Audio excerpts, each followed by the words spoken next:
मुसलमानों के रूप में हम जानते हैं कि हमारे अस्तित्व का मुख्य उद्देश्य अल्लाह की पूजा करना है।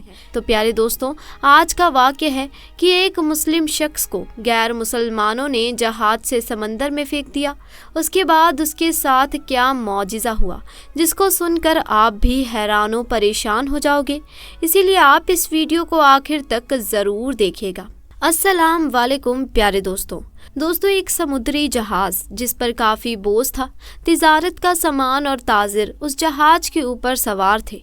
अब सफ़र के दौरान समंदर में तूफ़ान की वजह से जहाज़ हिचकोले खाने लगा और बिल्कुल डूबने के करीब हो गया।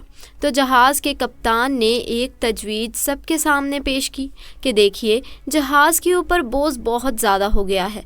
अब हम सबको ज़िंदा रहना है, तो आप लोगों का कुछ सामान समंदर में फेंक दिया जाए तो जहाज़ थोड़ा हल्का हो जाएगा और हम आसानी के साथ किनारे लग जाएंगे, क्योंकि हमारी जानें ज़्यादा कीमती हैं सामान के मुकाबले में। सब ने कप्तान की बात पर इत्तेफाक किया और सब ने कहा कि एक जो सौदागर है, यानी एक जो ताजिर है, वो बिल्कुल नया है और वो काफ़ी सामान अपने साथ लेकर आया है।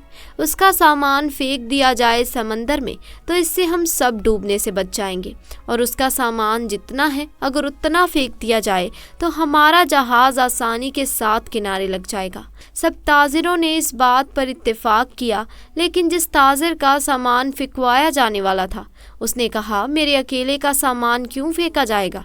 सब ताजिरों का थोड़ा थोड़ा सामान समंदर में फेंक दिया जाए, उससे नुकसान भी सब पर तकसीम हो जाएगा और सबकी जानें भी बच जाएंगी। लेकिन सब सौदागरों ने उस नए सौदागर यानी नए ताजिर के खिलाफ बगावत कर दी और उससे लड़ाई झगड़ा करना शुरू कर दिया, और झगड़ा इतना बढ़ गया कि सब ताजिरों ने मिलकर उस नए ताजिर यानी उस नए सौदागर को उसके सामान के साथ उठाकर समंदर में फेंक दिया और अपना सफ़र जारी रखा। ताजिर को तो समंदर में फेंक दिया गया। वो ताजिर बहुत देर तक लहरों से लड़ता रहा और आखिरकार थक कर बेहोश हो गया। लेकिन कुछ देर के बाद जब वो होश में आया तो उसे मालूम हुआ कि समंदर की लहरों ने उसे किसी वीरान और नामामूल जजीरे पर लाकर किनारे कर दिया है। वहाँ आदम ना आदम जाद ना, दूर दूर तक कोई ठिकाना ना था, बस छोटा सा जंगल और पानी ही पानी। सौदागर बड़ी मुश्किल से उठा, सांस ली, यहाँ तक कि वो चल भी नहीं पा रहा था। वो घुटनों के बल गिर गया और कहा, या अल्लाह, इस मुश्किल सूरत हाल में मेरी जान को बचा ले, मेरी मदद फरमा। कई दिन वहाँ पर ताजिर के गुजर गए। उस दौरान ताजिर ने दरख्त के फल खाए, खरगोश का शिकार करके उससे अपना गुजारा किया। उसको कहीं मीठी नदी का पानी मिल गया, वहाँ से पानी पीता।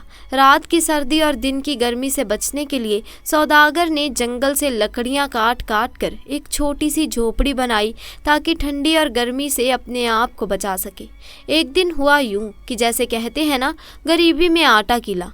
अब एक दिन वो ताजिर आग जलाकर अपने लिए खाना बना रहा था। अब वो आग चूल्हे की आग थी, उसकी झोपड़ी में लग गई और झोपड़ी लकड़ी की थी और वो जलने लगी। बचाने की बहुत कोशिश की, लेकिन थोड़ी ही देर में पूरी झोपड़ी जलकर खाक हो गई। अब सौदागर बिल्कुल ज़मीन पर बैठ गया और आसमान की तरफ देखकर कहने लगा कि या अल्लाह, क्यों मेरे साथ ही क्यों? सारी मुसीबतें, सारी आजमाइशें मेरे साथ ही क्यों? हम लोग भी अक्सर शिकायतें करते हैं कि मेरे साथ ही ऐसा क्यों है, ये आजमाइश मेरे साथ ही क्यों है, ये मुसीबत मुझ पर ही क्यों आई है। ऐसे ही उस सौदागर ने भी कहा, या अल्लाह, एक तो मुझे गलत तरीके से समंदर में फेंक दिया गया, अब ये छोटी सी झोपड़ी मैंने बनाई थी, या अल्लाह, तूने इसको भी जलाकर राख कर दिया। या अल्लाह, मेरे पास अब कुछ भी नहीं बचा है, मैं इस जगह पर अजनबी हूँ, तन्हा हूँ। या अल्लाह, ये आफतें मुझ पर ही क्यों आ रही हैं? ऐसी बहुत सारी शिकायतें उस सौदागर ने अल्लाह की बारगाह में की और गम के मारे वो भूखा ही सो गया। लेकिन सुबह एक हैरत अंगेज वाक़या उसका इंतज़ार कर रहा था। जब वो सुबह उठा तो उसने देखा उसके जजीरे के करीब एक जहाज़ नज़र आया। کچھ لوگوں کو اس نے دیکھا جو اسے لینے کے لیے آئے تھے، اس کی مدد کرنے کے لیے آئے تھے۔ انہیں دیکھ کر وہ بڑا حیران ہوا، لیکن اس سے زیادہ تو وہ خوش تھا، کیونکہ اس کے لیے تو زندگی آ گئی تھی، اس کی جان جیسے بچ گئی تھی۔ وہ جلدی سے اس جہاز پر سوار ہوا۔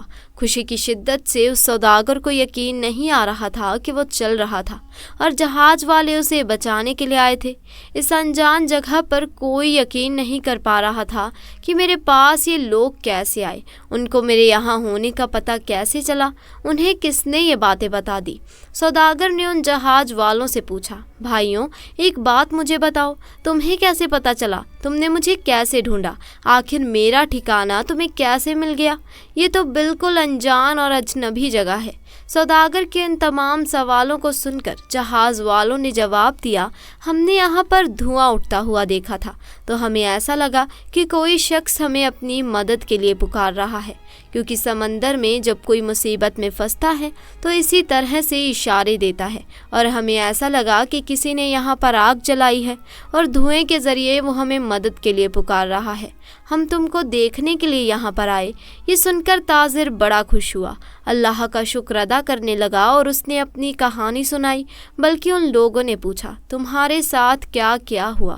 تو اس نے بتایا کہ سوداگروں نے ناجائز طریقے سے اسے اٹھا کر جہاز سے باہر پھینک دیا، سمندر میں اس کا سامان بھی پھینک دیا گیا۔ وہ لوگ جو کہ جان بچانے کے لیے آئے تھے، انہوں نے کہا، اچھا تم اس جہاز کے بارے میں ہمیں بتا رہے ہو، تو میں آپ کو بتا دوں کہ وہ جہاز اپنی منزل تک نہیں پہنچا، بلکہ سمندر کے لٹیروں نے اس جہاز پر حملہ کر دیا، پورا سامان لوٹ لیا اور سارے تاجروں کو قتل کر دیا۔ صرف تم اکیلے بچے ہو، تم پتہ نہیں کیسے بچ گئے، اللہ نے تمہیں بچا لیا۔ سوداگر یہ سنتے ہی زاروں قطع رونے لگا، وہیں سجدے کی حالت میں گر گیا اور کہنے لگا، یا اللہ تیرے کام اور تیرے فیصلے سب سے بہتر ہوتے ہیں، تو جو بھی کرتا ہے اپنے بندوں کے لیے بہتر ہی کرتا ہے، بس ہم ہی بے صبرے ہو جاتے ہیں، ہمارے اندر صبر نہیں ہوتا، ورنہ بعد میں تو پتہ چلتا ہی ہے۔ اللہ تیرا جو فیصلہ تھا وہ بالکل صحیح تھا۔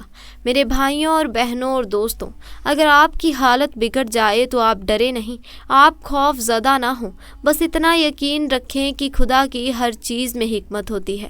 جب بھی آپ کا کوئی کام رک جائے، آپ کی کشتی بھنور میں پھنس جائے، آپ کی جھوپڑی جل جائے، تو یہ جان لیں کہ خدا آپ کا اچھا انتظام کر رہا ہے۔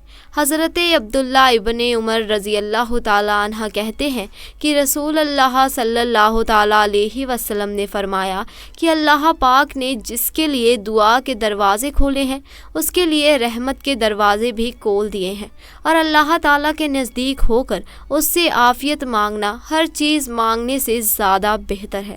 اسی طرح سے ایک اور حدیث ہے، حضرت ابو بکر صدیق رضی اللہ تعالیٰ عنہ سے منقول ہے، وہ کہتے ہیں کہ رسول اللہ صلی اللہ علیہ وسلم نے ارشاد فرمایا کہ تمہیں کلمہ اخلاص یعنی کلمہ شہادت کے بعد عافیت سے بڑھ کر کوئی چیز نہیں دی گئی، لہٰذا تم اللہ تعالیٰ سے عافیت کا سوال کیا کرو۔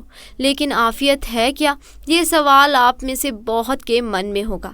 اس کا سیدھا اور سمپل مطلب ہوتا ہے کہ دنیا کی اور آخرت کی بھلائیاں، اس کے بعد یہ دعا کریں کہ اللہ تعالیٰ دنیا اور آخرت میں جو بھی۔ تو دوستوں آج کے لیے بس اتنا ہی۔ آپ کو ہمارا آج کا یہ واقعہ پسند آیا ہو تو ویڈیو کو لائک کریں، شیئر کریں اور چینل کو سبسکرائب کریں۔ انشاءاللہ جلد ملاقات ہوگی ایسے ہی نئے واقعے کے ساتھ، تب تک کے لیے اللہ حافظ۔